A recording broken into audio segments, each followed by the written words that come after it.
Welcome to this video in which we will learn how to test if some material is a conductor or an insulator.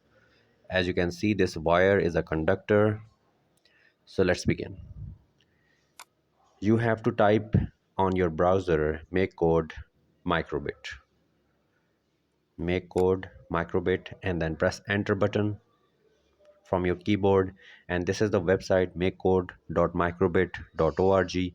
You have to click very first link here and then select this new project.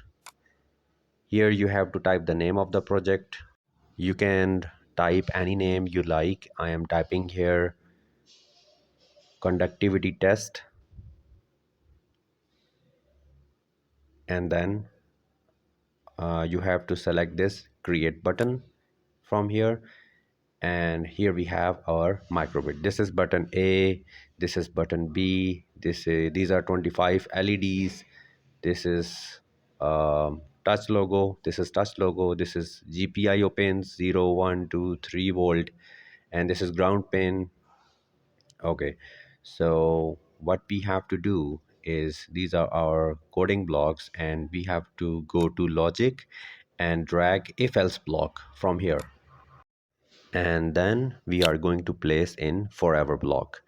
After that, go to input, and from here we have to select this pin P0 is pressed and place it in the if block right here in this true button position.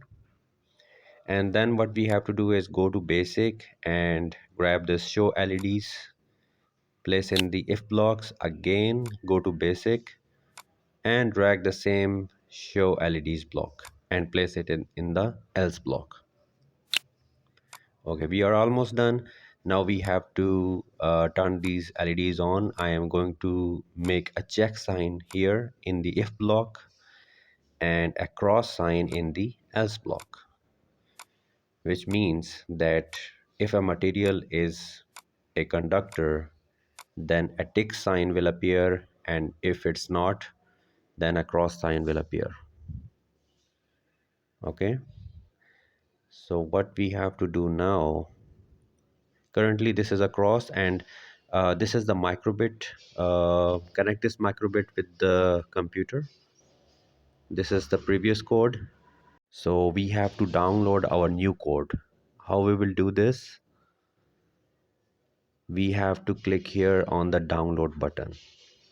This one, we have to click here on this download button, and our new code will be downloaded into our microbit. Here you can see currently it's the cross sign. So now it's time to test this wire if it's a conductor or not. We know this is a conductor, but let's test this. Connect it with the pin 0 and connect the second pin with the ground. So if the tick symbol will appear, then definitely it will be a conductor. And as you can see, this test is successful, and by using this conductivity test we can check conductivity of multiple materials. So this is a thread, and I have connected it with the 0, and I am going to connect the second terminal with this ground pin, and as we all know that this is an insulator. So that's how we can check the conductivity of any material. Thanks for watching.